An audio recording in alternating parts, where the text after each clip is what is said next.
Ladies and gentlemen, this is the 12th and final round. Right hand, Golovkin steps in and down he goes again. Unbelievable. Mayweather makes him pay. What a rookie mistake. A sensational left hook by De La Hoya. It's facts. I'm the best. You know what I mean? Sometimes I don't want to believe it myself, but it's the truth. I'm the best. I'm going to show you how great I am. From Southern California, this is the Last Round Podcast.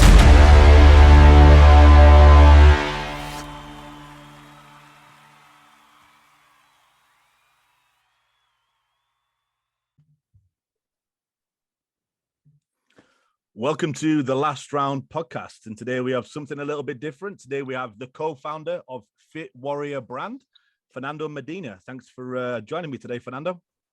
Thank you for having me. So for people, I'm sure, who are in and around all of the fight sports, you'll have seen many of his clients wearing the Fit Warrior logo. You have some of the biggest clients in the game. You've got the WBC Council wear their stuff, War Tape, ex-UFC champion Amanda Nunes, up-and-coming champion Kay Hansen, Alexa Gracio, and then in the world of boxing, you have Teofimo Lopez, Xander Zayas, and Jamel Herring. So, Fernando, before we get into, the landscape now, just tell me, where did you grow up and how did you actually get into fight sports? Yeah, I grew up in Southgate, California. It's on the outskirts of the city of LA. And at a young age, I would say maybe at 8 or 9 years old, every time we would go somewhere, I would get the itch to just doodle on papers, different things that would pop into my head. And one thing that stood out to me even back then as a young child is that people would always be shocked at the, final result of whatever I drew. And from there, I didn't think anything of it. You're just a kid, just drawing whatever comes into your mind. But then once I started getting into middle school, I started drawing different things in art class. And those drawings were sent to different fairs, they have the LA County Fair, the Orange County Fair. And I started winning some awards there. I think I was 13 years old. So at a young age, I was always good at art, sort of say, right? Then when I got into high school, my senior year in high school, which was 1993, the World Cup that year held a national competition. And it was each student had to submit a basically what you thought the World Cup represented to the world, right?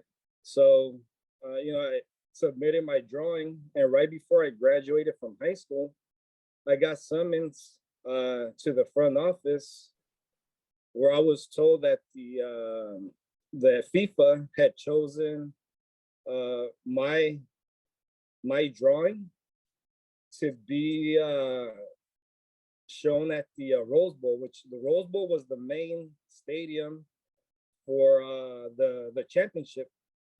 That year, I believe there were 6 or 7 students that were chosen to have their art presented at different locations, but mine was chosen for the Rose Bowl, which was the main one. So that to me kind of really opened my eyes and told me, hey, you know what? You're pretty good at drawing. Before you move on, sorry to interrupt, but what did you draw? What was the picture? It was 2 soccer players. One of them is on his knees, basically going like this, and the other one is running right behind them, about to give him a hug. And then to the right of them, it was the world, Earth, with the flags kind of popping out and in and around the world and into the athletes. So you see the Korean flag, Italian flag, US flag, circling around the world and into the athletes. Once we're done with the interview, and I get home, I'll forward you the actual artwork. But for our family, that was special. I didn't get to bask in the glory of the media because the media got involved with it. One of the reasons is that I went into the military right after graduation, so my parents were the ones that represented me for all the FIFA interviews and whatnot. Yeah. But that's how I really understood that I had some talent in art. Unfortunately, I went into the military, did 3 years there, and I stopped drawing. I just focused on learning that job, those skills, which were great. I got to be in the United Nations mission in Haiti back in 1995, and that experience actually was very impactful for me. While we were there, I was fortunate enough to be able to start actually a soccer camp there on the base with some of the locals, some of the local kids in and around the area. So I was actually researching Haiti about 4 or 5 months ago, and now in that same area where we were at, the base camp, it turned into one of Haiti's main soccer academies, actually. So I'm not taking credit for starting that, but it felt good that in a certain location where we started from, donated soccer balls and just me taking the time to give back to some of those unfortunate kids. Maybe it blossomed into something that the nation kind of took in, and now I believe it's one of the main headquarters for the soccer academy there in Haiti. That's amazing. That's amazing. It went from there. So when you came out of the armed forces, what did you do during that period before Fit Warrior? So when I came out, about a year later, I met my wife. I was going to college at the time, and I met my wife. She was out here on vacation from Mexico, and we met. We started dating. Actually, it started as long distance relationship because she was originally from over there, but she was doing graphic design work in Mexico. So about a year later, she moved out to LA, and we started dating here. And I started getting the itch again to draw. So I would see her, working on the software on the computer, and it caught my attention. And I told her, hey, why don't you teach me how to use that? Like, I have a lot of ideas in my head. So things I wanted to work on and not have her do for me, because once you have a vision as an artist, it's kind of hard for someone to replicate that. It's just something that you're good at. So my training basically was for a whole month, one every day. I recreated all the NFL logos. Right. Yeah. So one day I would recreate the Oakland Raiders. The next day was the New York Giants. So every day for 30 days, that was my training basically. And after 30 days, I felt comfortable now, where I can, go in and do my own type of art. If I have something in my head, I can go in there and do it myself. So I learned that. It took me, a couple of months. Once I scratched that off, I wanted to learn how to actually print on t-shirts. I had no background in it. I did my due diligence. I bought a book, I read it. I actually went to downtown LA, and I bought this book that was like this thick. It was like 300 or 400 pages long. And basically the book was named How to Learn How to Silkscreen Print.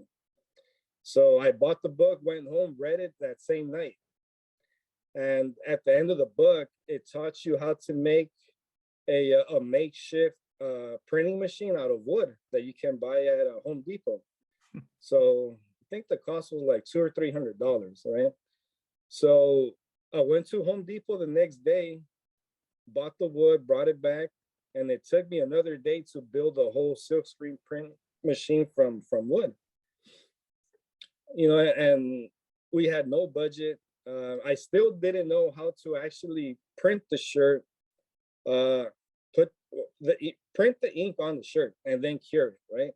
So I still had to learn that, but at least the machine was already done. I had no money to buy an industrial heater. So what we did was we went to the 99-cent store, and back then, you know, we were talking about early 2000. At the 99-cent store, they used to sell like these little small coil burners that you would plug to the outlet and put your coffee pot on top once it got red. Right. I don't know if you ever seen those, but so what I did was I bought 6 of those, flipped them upside down, and used some bricks to hold them up, right? So it can act as a stove per se, right? So once I printed the shirts, I would get the shirt and just slip it in and out so the ink can cure. Because that the only way that plastisol ink like this here can cure is by heat. Right. So in a nutshell, I went in and did something that just captured my imagination and my mind and learned it from scratch, basically, with no budget. What were the first couple of prints that you did at that time? At that time, the first time I did something that I just drew, right? But I can't recall what it was. But the first time I offered my services, one of my friends was coaching a swim team. So, you know, I approached them and told them, hey, you know what? I know how to silk screen print now. Would you like for me to print your swim team T-shirts? And he gave me the job, and I was still green, bro. I was still working things out. It took me about a week and a half to do that job, when normally now it takes us, you know, an hour or two. But I just wanted, you know, to give it a shot, and I did. Deliver the apparel to his team. The check that he gave me, I went, cashed it, and actually bought our first, you know, piece of equipment, which was a real flash heater to cure the shirts. Right. But that's basically how I got into apparel and printing, the first stages of it. And from there, you know, I started printing for local companies that I just built a good relationship with. Then in 2004, that's when the USC Trojans here in the Coliseum were hot. They had Reggie Bush, Matt Leinart. It was the golden years for USC, and we had season tickets to those games. So what I would do is I would make about 50 to 100 shirts of a specific design about that game we were going to, without, you know, interfering with the intellectual rights of USC or the other team. Right. And the first time we did it, we didn't think we were gonna sell, you know, that many, but we ended up selling out within an hour. Yeah, within an hour. So we looked at each other like, wow, this is pretty great. Like, we get to come to a game, make a little money, and you know, leave the fans buying something unique that they can't really get at the USC store, right? For people that are listening, Fernando, like what can you and can't you print? Because you just said then you can't infringe on their rights. So what can you print and what can't you print? So I'm gonna give you an example, like the Los Angeles Lakers logo, right? They earned the right. They have the rights to certain logos that pertain to the team. But if you come up with something per se like Mr. LeBron or King James or something like that, that does not interfere with the actual Lakers logo, you can do it and sell it and print it. I mean, Right. print it and sell it. As long as it doesn't interfere with that, you're free to express yourself artistically as much as you want. So that's what basically I did during those home football games, and that experience was actually the training grounds for me for what we do now, because I was coming up with different designs for athletes on the team that their families actually appreciated, because we became big, so big that USC started sending letters to my house saying, hey, you know what, you're infringing, you're on the borderline of impacting this athlete's scholarship, right? So I took a step back and we stopped doing it, because I love what I do and we love making a little bit of money, but not at that cost. Right. So it taught me a lot. It taught me a lot about marketing, customer service. We were high. I'm telling you, we were selling more gear than the actual student store, which was maybe a couple 100 yards away. So from there, I gained experience off of that and continued doing jobs for companies that we build relationships for. And the way we slipped into the fight game was in 2018, and it was all by chance. I went to go visit one of my cousins. He actually just texted me right now as we're doing the interview. It's funny how things happen, bro. Like, it's we're talking about all this history of it, and he's texting me right now. I haven't texted him in a while either. But I go to his house, and he opens the door, and there's 3 guys in his living room without shirts on IVs. And I'm like, hey, cuz, should I come back? I don't know what's going on. Like, is everything cool? He's like, no, you're good. These guys are boxers. They're hydrating because they're going through their weight cuts, right? And one of the boxers there, his name is Victor Terrazas.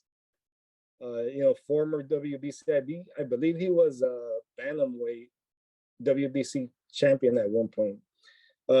So he introduced me to him, and it was his fight week, and that time he was fighting Jojo Diaz in Fantasy Springs Casino. That was, I believe, February 2018. And my cousin actually asked Victor, hey, you know what? He prints shirts. Would you like some shirts for your team for the fight? And the guy agreed. He texted me his logo. I went home, created something for him, made the shirts. We actually made some jumpsuits. I had never made jumpsuits before. This was all new to me. Growing up, boxing was not one of my favorite to say sports. I've always been a baseball, football guy. Boxing, back then, I can only name the top names. Julio Cesar Chavez, Mike Tyson, which is my favorite of all time. Names of that sort. So boxing was fairly new to me. So we ended up making the gear. He invites us to the fight. He actually invited me through the whole experience of going, into the back and seeing how you're interviewed by the panel. How you have like 3 guys and they interview the whole team. I don't know what they call that. Like the media day, yeah. They kind of get information about the fighter before, so they can use it on commentary. Yeah, exactly. Yeah. So we were invited to that, and it was 3 guys. It was Duran, Beto Duran. Beto Duran was one of them, and then Bernard Hopkins was the other guy, and I forget who was the third. But one thing that I was proud of, that being in there, was they're doing the whole interview and questions back and forth and answering. And before the interview was over, Bernard Hopkins asked the team, he's like, hey, you know what? I've been around, the game, obviously, many a years, done it all, seen it all. But I must say that I really like what you guys are wearing. Who made that for you guys? And his trainer looked over and he's like, you see that guy back there standing way in the back? He's the one that made it. So Bernard actually walked up and went over to talk to me for a while and said, hey, you know what? That's pretty cool. It's cool shirts. You did a great job. And I took a picture with him. And that to me was a very lasting impact that, I tell it to my friends all the time because it's kind of unique where a fighter of his caliber, appreciates when he sees something like that. Mm-hmm. So that evening we went to the fight. I take pictures, take videos of the whole experience. That was my first boxing match ever. I had never been to a boxing match before. And I love the energy and the experience of being in there. Was something totally different from being at a football game or a baseball game. It's just, there's something mystical in the air at a boxing match. It's kind of unique. I don't know how to describe it. Maybe you feel the same, but for me, it was like, even right now, like the back of my hair stand up thinking about that time. But the next morning, I uploaded the videos and the pictures that we took from the fight. Back then, it was my own personal Instagram. It wasn't a brand Instagram. Loaded up the videos and pictures, and within 2 hours, I was reached out by 2 athletes and like 3 managers asking if I was willing to work with them. And I was in shock. I was like, wow, what's happening? Like, people really like this stuff? And I knew I was good at drawing and printing gear, but never did I ever think that this was going to lead to something else. It was just something that I was doing from the kindness of my heart. The guy didn't pay for anything. We donated basically the whole gear to Victor and his team. So from there, we started working with Ryan Martin. Mm-hmm. I believe back then he was 135 pounds, something like that. We started working with him, and he went to a fight, and athletes started asking him, hey, who made your gear? And he started referring us to, he referred us to me, and I started working with these other athletes. And then we started working with Joey Spencer. Mm-hmm. From his pro debut. He was actually the second one. Third one was Joshua Franco from Garcia's boxing up there in Riverside. And then from there, we started working with Jesse. Back then he was like 17 years old, 18 years old. So, we were working with all the up and comers, all the young guys. And to me, I take pride in that, and I'm gonna tell you why. When you're beginning a journey in sports, there's very limited opportunities. Whether it be a monetary assistance, the right equipment, whatever. I grew up playing sports practically all my youth, from like 8 years old all the way into my 20s. I also coached. A lot of people don't know this, but I also coached for over 12 years. I was a swim coach, so I understand the relation, the coach athlete relationship, the training schedules, the nutrition. Looking for opportunities for your athletes. I understand all of that. That's why I have a good relationship with a lot of the people that we work with, because I get it. I've been on both sides. I've been on the athlete side, and I've been on the coaching side.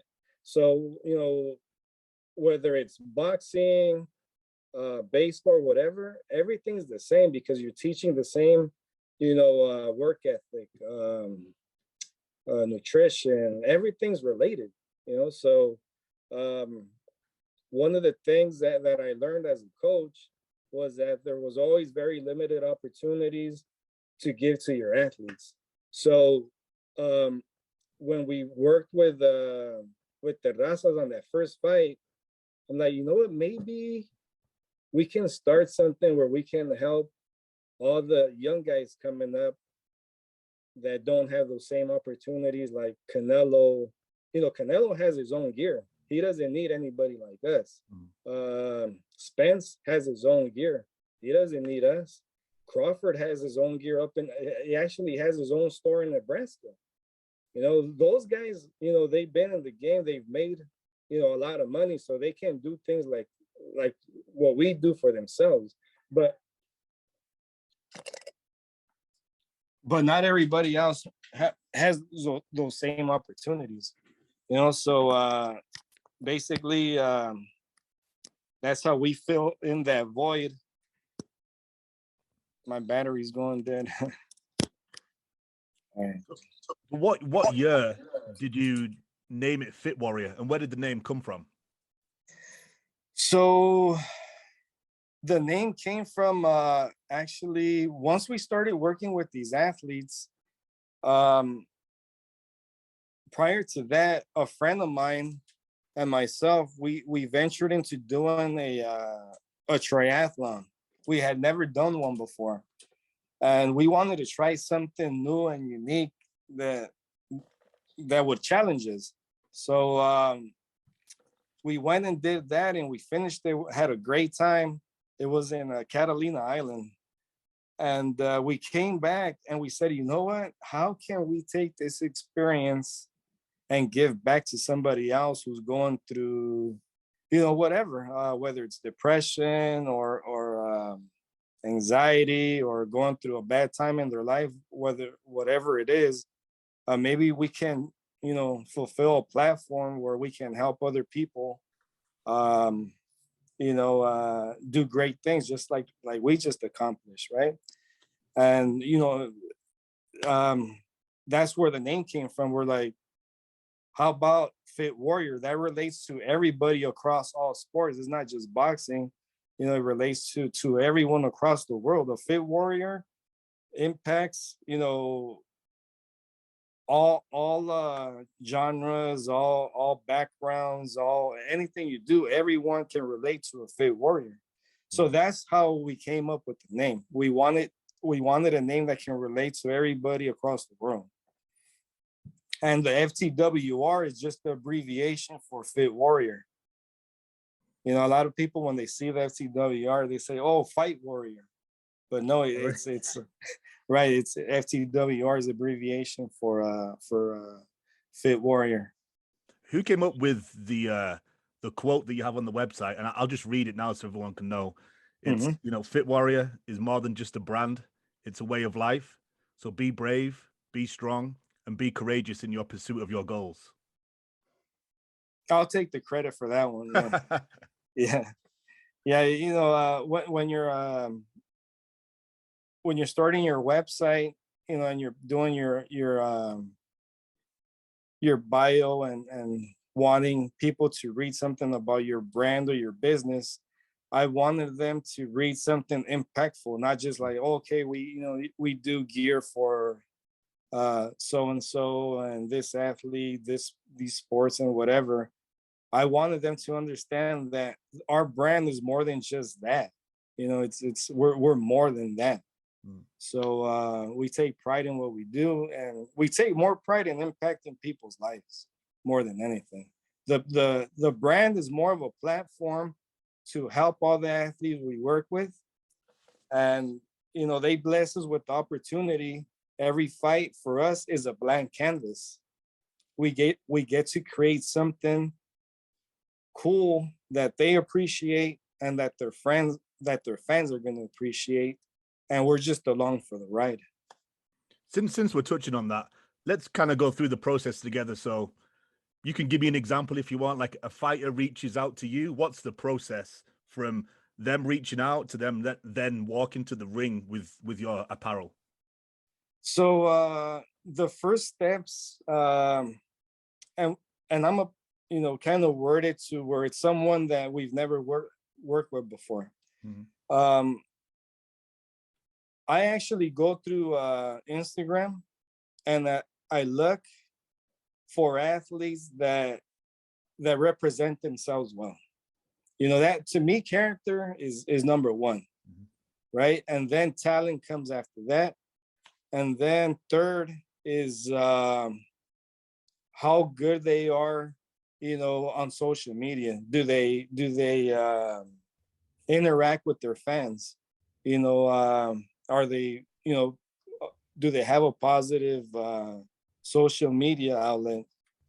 And once I feel that it's a good fit, I'll reach out to them and say, hey, you know what? We're interested in working a collaboration, apparel deal with you. And if they say yes, the first step is to have a meeting just like you and I are having now to kind of brainstorm exactly what it is that they want to do to start the collaboration. Whether they have an existing logo, we'll roll with that and just kind of design around that. But if they do not have anything, to start from, we'll just get ideas and kind of make something work. Are there times where they just give you full reign and then you just get to do the design and then send it over? You know what? Most of the time they give us full reign. It's that's the beauty of it. Like, I love when they just give ideas, and at the end they say, but you guys are the best, so go ahead and basically freestyle it. I'm sure we'll like it. And 9 times out of 10, when we send that out for them to review, they love it. Very rarely do we get anything, well, you got to change this or change that. It's been a blessing, man. We've been able to work with athletes that appreciate what we do. And once, we're finished, designing something for them, they get it and they're excited just to begin, the new fight shirt for that specific fight. How big was it for you when you got to work with another veteran in Jamal Herring? Oh man, I was excited. Jamal is one of the unique, individuals in all of sports, not just boxing, that has ties to the military and blossomed into an outstanding boxer. You can look all across the board. There's really no one out there like him, and to me, when we reached out to him and he said yes, I literally jumped up because I relate to him. He has a military background. I'm a military guy, and I had him circled for a while, but honestly, I was scared he was gonna say no, because I don't want to get denied by someone that I was a fan of, but he instantly said yes. And he sent us his artwork. We did I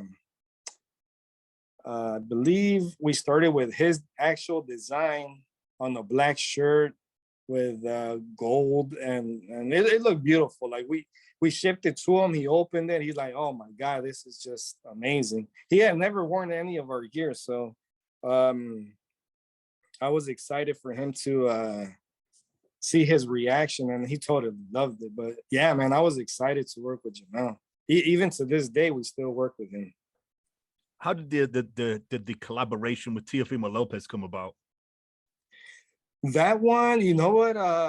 One of the guys that was helping him reached out to us, and at first it was just to provide shirts for him specifically. It wasn't for a collab.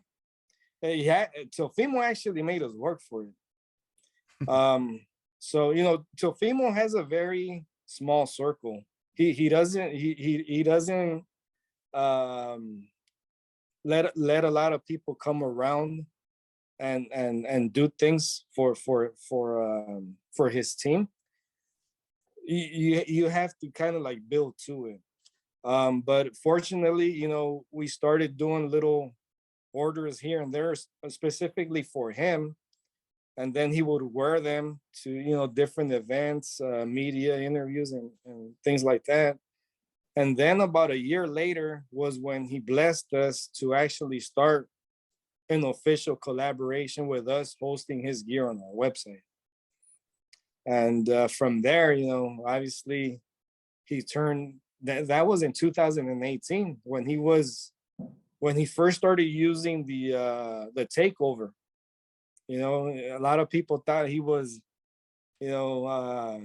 talking too much or whatever, but man, that kid has backed up everything he ever said and blossomed into a champion with multiple belts.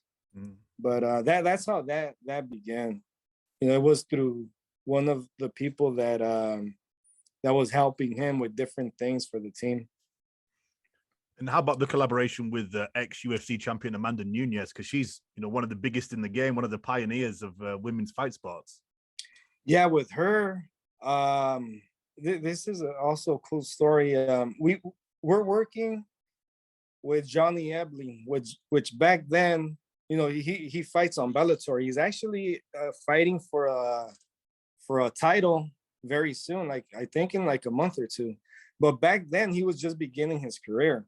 And he was training out of the same gym as Amanda. And Amanda, I guess, saw his shirt. And we were also working with another female fighter out of her gym. And Amanda bought one of the shirts for the female fighter to support her at her fight. I forget her name, and we work with so many athletes that, sometimes I'm bad with names. But Amanda bought the shirt, went to the fight wearing the shirt, and I actually saw on social media a picture of her wearing the shirt, and I thought it was cool. I was like, oh my God, that's Amanda Nunes is wearing one of the shirts we made. So supporting, one of her teammates from the gym. And right then and then I thought, how cool would it be to one day work with someone like her?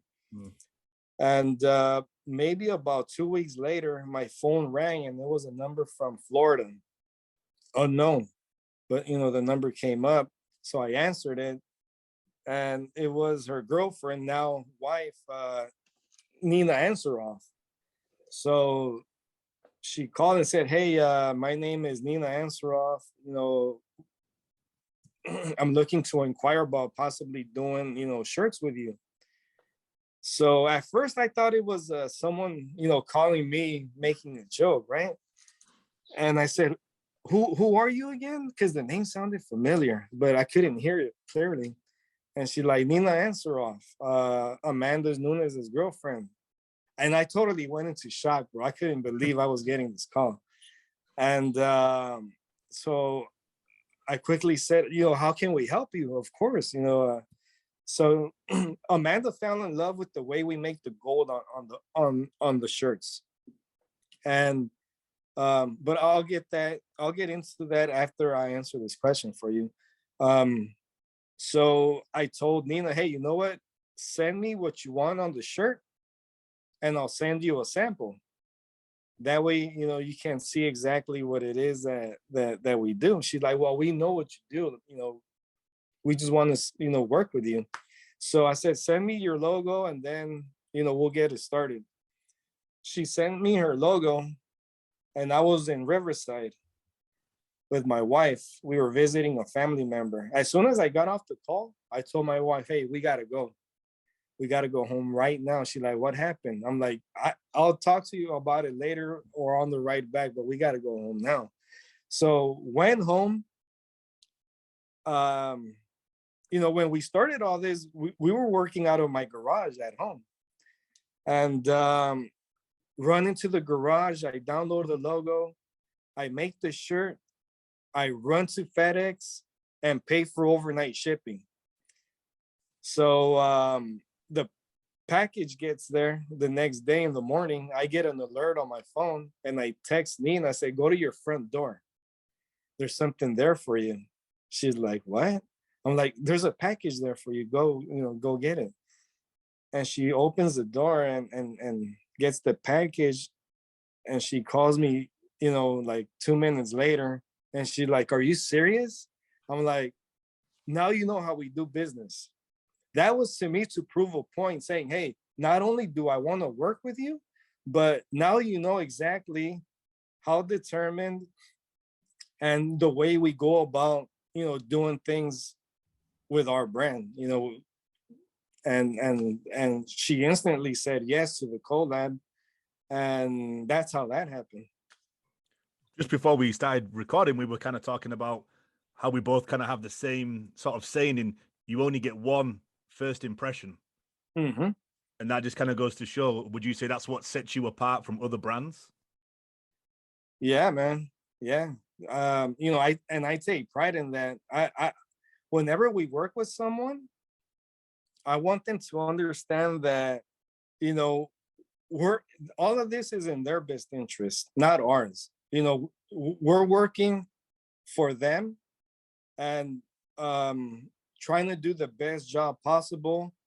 But on top of that, building a relationship with them that's unique, and there's nothing in between. What you see is what you get. We're down to earth people just trying to help these guys out. Women also, in the fight game. And I think the athletes on their side see that and feel that, because you have that's the unique element that sets us apart from other brands. It's relationship building and growing along with them taking the lead, and our brand is second. Our brand is never first. It's always about them, and that's the way we've always approached it. How does it work when you work with a UFC fighter? Because ever since they signed the deal with Reebok and now Venom, a lot of the fighters, they didn't really get to show their personality, because when the UFC first started, they could all come down in like tap out t-shirts and whatever they wanted. Are there certain restrictions to what Amanda can wear and when she can wear them and stuff like that? Yeah, so all the UFC fighters, they're allowed to have their own apparel. They can work through us, or if they want to do it themselves, they can, and offer it to their fan base. The only thing that they're restricted to is during fight week, they have to use exclusively, back then the Reebok gear, or now the Venom gear throughout that fight week. Once that's over, they can do whatever they want. And some of these UFC guys, well, athletes, I keep on saying guys, for whatever reason, but these athletes, some of them have shirts on the UFC website, but a lot of them don't. All the rest of them, they have to find, if they want to offer apparel for so that their fans can support, they either have to start it themselves, or they have to look for a company like ours to help them do it. And the UFC is the only one that has those restrictions. Bellator, you can wear whatever you want. Actually, PFL, I think you have to wear their gear. But most of the MMA circuit, most of them let you wear whatever you want.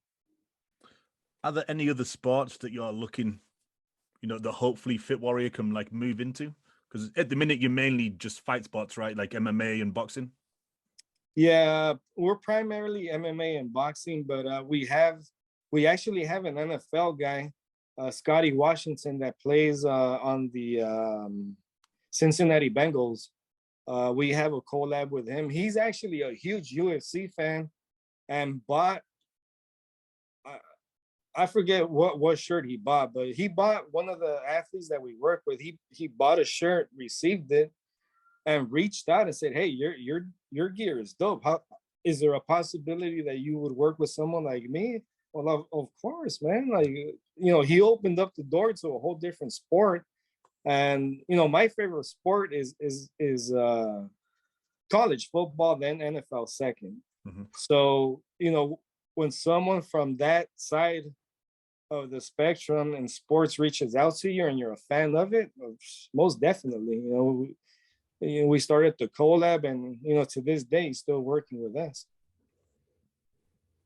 How has Fit Warrior brand evolved since? Is it 2016 was when it first started?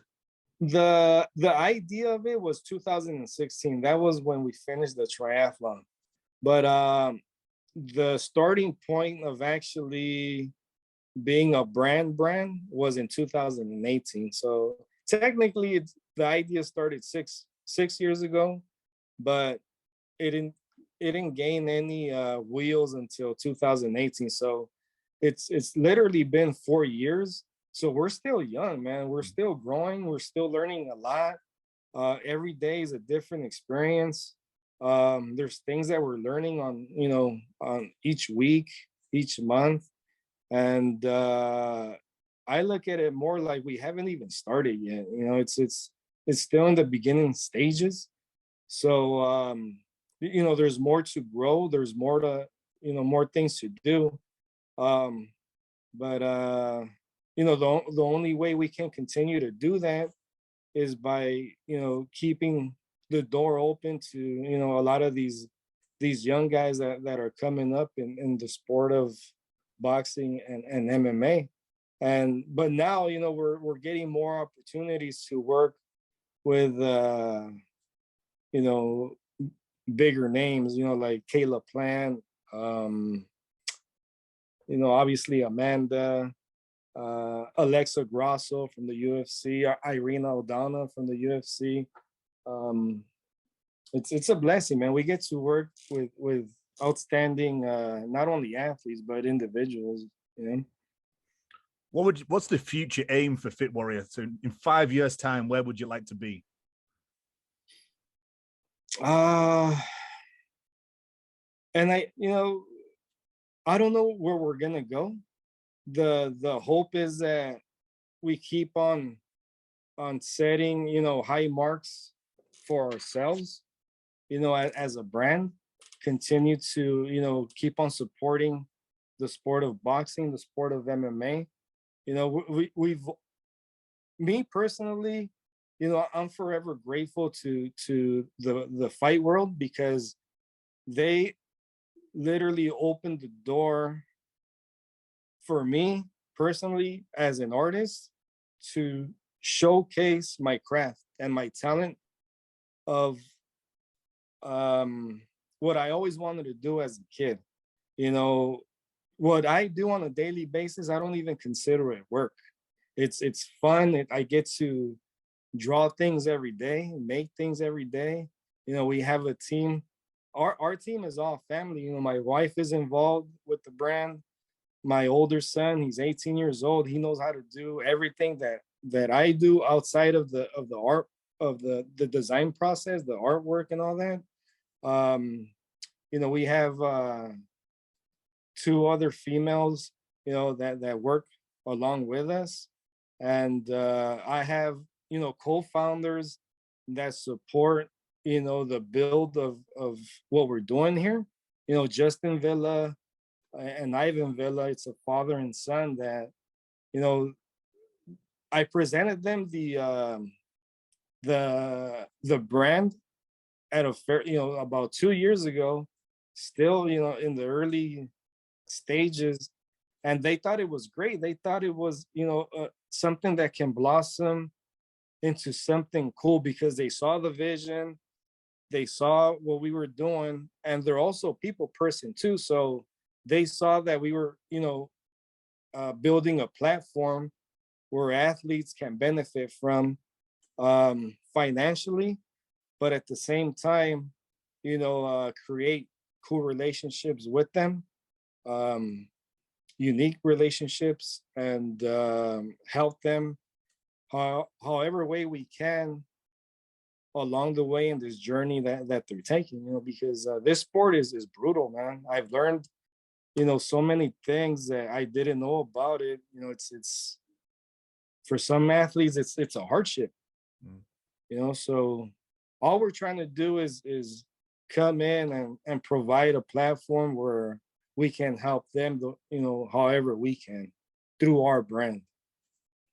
How much has social media helped you grow? Man, I would say it's the number one growth point for our brand. If it wasn't for Instagram, we wouldn't exist. Our Instagram started. I told you this earlier.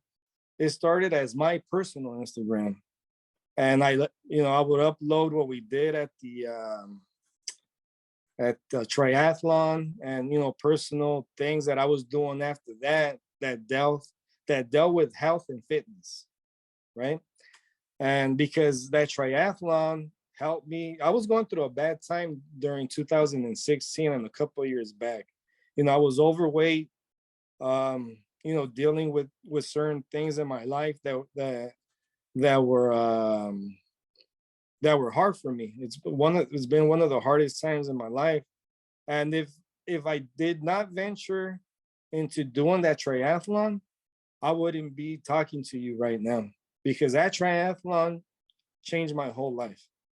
Not only health-wise, spiritually, and I'm talking about every way. And I think, there's certain things that you do as you journey through life that are going to be lasting, impactful things that are going to be good. And, I'm blessed that I took the opportunity to do that for myself. And by doing that, it transitioned into opportunities that we're doing now. So, I get a little bit emotional talking about that, but it's a blessing, man. I couldn't ask for anything more to be part of what we're doing here. What would you tell somebody that's listening now that has the same dream as you? They may not have the funds to start it like you did at the time, but they want to get into the clothing apparel brand. What would you tell them? Just start. The hardest thing about anything, whenever you want to do something new or something that captures your imagination, just do it. I told you from the beginning, I did not know how to silk screen print. I did not know, how to where to buy the apparel. I just started and learned as I went. And even when we started venturing into this, it was the same process. I was just taking it one day at a time, one DM at a time, working with one individual at a time, and just at the beginning, I was not saying no, man. Every time that someone reached out, I would say yes. Even though I couldn't do it, somehow we found a way to make it happen. And you just have to attack it, and make the most of it, even though you make mistakes. We're all gonna make mistakes as we're learning to do something or doing something new. But as you make those mistakes, those are all learning lessons. It's not a long-lasting mistake. It's just a learning lesson. You take it and you keep pushing forward. Just like an athlete would do. You're gonna have some good days. You're gonna have some bad days. You're gonna win some. You're gonna lose some. But how you act when you get knocked down or you lose one is what speaks of your character. And if you don't get up and keep on attacking it when you're faced with adversity, then you're not gonna do much in this world. So my advice is just do it. And if it's not gonna cost you an arm and a leg to begin, just attack it. Well, Fernando, I think that's the perfect place to leave it. It's probably been one of my favorite, most inspirational interviews I think I've done. If you want to tell everybody that's listening where they can find you on all of your social media handles and anything that's coming up with the brand. Awesome. Yeah. So they can follow us on Instagram at FTWR brand. I believe our Twitter is the same, FTWR brand. On our website is, what is it? It's I believe it's the same. Yeah. FTWRbrand.com. And we actually are working on something that's gonna possibly change this brand in a very, very positive way. I think it opened the door to get more involved in the boxing world and the MMA world. I don't want to go into too much detail right now because it's still in the design process. Mm-hmm. But if it does get done, you will see it. I mean, it's going to be awesome. And, hopefully we can get that done and keep on being a big part of helping, these athletes in the sport of boxing and MMA and other sports. Awesome. I can't wait to find out. And you can catch us at the Last Round 12 for our boxing side. And we are at TLR MMA for our MMA version of the podcast. This is The Last Round. Thanks for supporting and listening to the show. Follow us at The Last Round 12 on social media. Rate, review, and subscribe. This is The Last Round Podcast.